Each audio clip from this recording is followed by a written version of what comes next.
What if you could avoid the 35 years of mistakes that most people make? Because that's how long it took me. 30 years of chasing the wrong goals, saying yes when I should have said no, avoiding social events when I should have gone, thinking later was safer. I waited for the right moment. I kept quiet when I should have spoken up. I lived like life was limitless. Until one day I gazed into the mirror and realized I had no idea who I was becoming. But that's where it went wrong, and now you don't have to learn the hard way.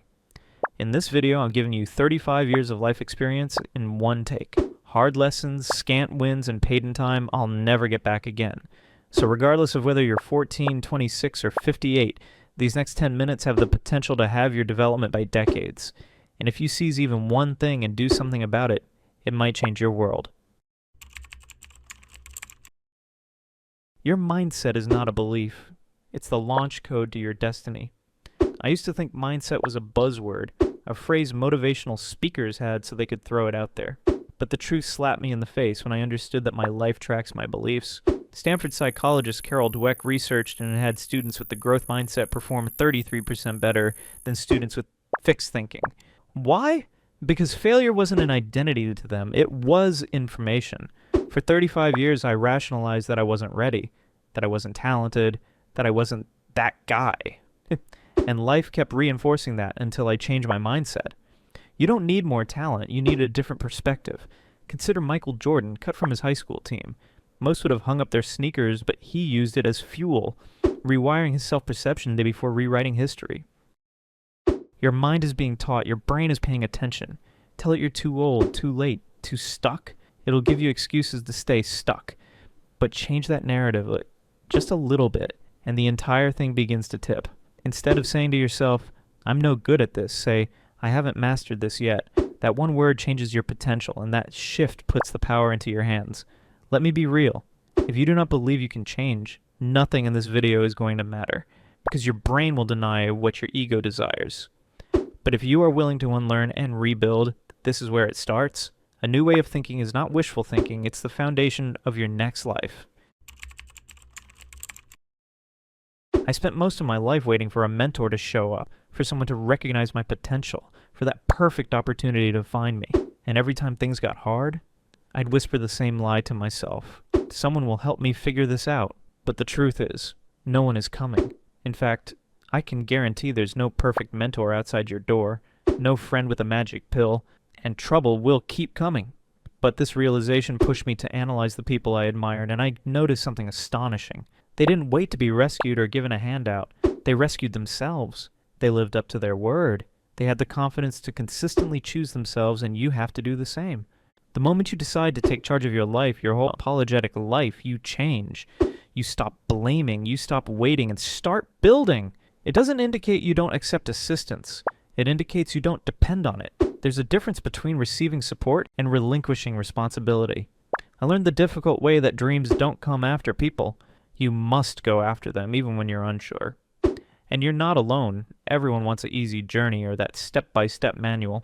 But the truth is, every success story you've heard was written by someone who had no idea what the next page looked like. They just turned the page anyway. The power is in starting without perfect conditions. And once I did, life became easier. Because I wasn't waiting anymore, I was moving. And movement brings clarity, not the other way around. And the fact is that no one is going to show up and rewrite your story. That pen is in your hand. You can wait and hope or move and write.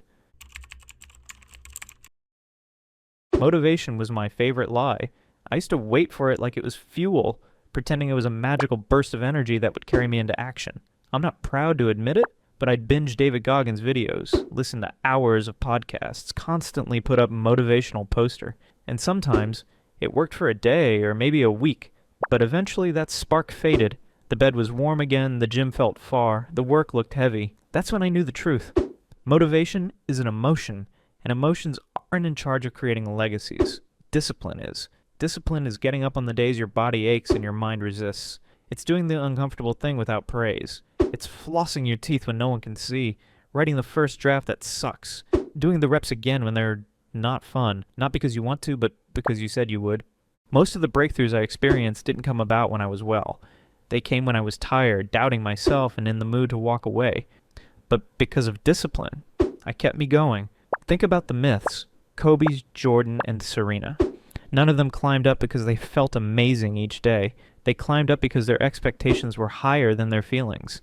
And the minute you adapt that mindset, the minute you stop relying on how you feel and begin relying on who you are, everything changes. You don't need another hype video. You need a habit, a simple no-compromise habit that says, this is what I do, no matter how I feel. That's discipline. And it's what makes average men unbreakable men. And I'll give it to you straight. It won't be heroic. It won't always be rewarding. But it's the necessary step behind every success. I once thought that change would be loud and fast. Those huge steps and overnight success were the only signs of progress. That if something didn't feel gigantic, it wasn't doing anything. But here's the best kept secret. Big changes result from tiny habits performed daily. You don't require a breakthrough per day. You require a bare minimum. James Clear, the author of Atomic Habits, writes that if you improve 1% better every day, you will be 37 times better in a year. That is not an inspirational quote. It's simple math. Most individuals never get to enjoy that expansion because they quit before the curve. They walk in for a week and attempt to identify results that are only there after 12 months. Thus, they refer to the system as faulty when in actuality they broke the rhythm. Every small choice accumulates. Every failed goal makes you stronger. Every extra page you read, every extra minute of silence, or every push-up, it's stacking into something monumental. Until one day, it is undeniable. Others won't realize how you've changed. They won't see the exponential interest, but you will. You'll notice your mind is not as much a mess. Your sleeping becomes better. You become so confident you no longer fear any task. Your focus starts sticking.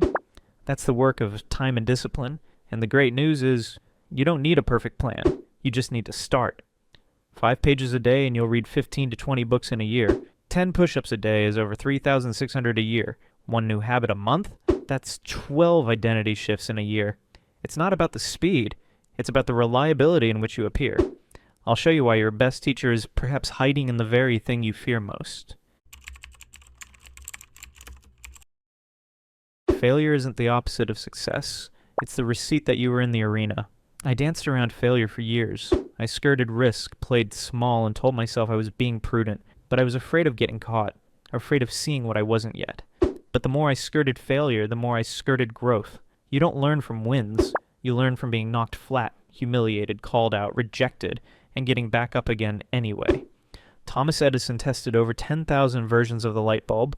All of them didn't work, or as he liked to say, just another way that didn't work. What is the difference between a successful person and an unsuccessful person? It's not an ability, it's perception. One man views failure and flees. Another man views failure and adapts. When I look back on the lowest points of my life, they were not obstacles. They were mirrors. They showed me where I was vulnerable, where I was in denial, where I needed to build. And when I started viewing failure as feedback, I no longer dreaded it. Because if failure isn't part of your story, it means you're still writing. The game isn't perfection, it's persistence. It's an iteration, and it's staying in motion when your ego wants to hide. You've made it this far, and the most important part of your story hasn't even been lived yet. You just heard 35 years of wisdom condensed into minutes, but none of it will count unless you do something with it. Use one suggestion. Apply it today. The smallest realignment can unlock your whole course. If you're ready to stop letting fear from finding the one, watch this. Because the only thing standing between who you are and who you could be is action.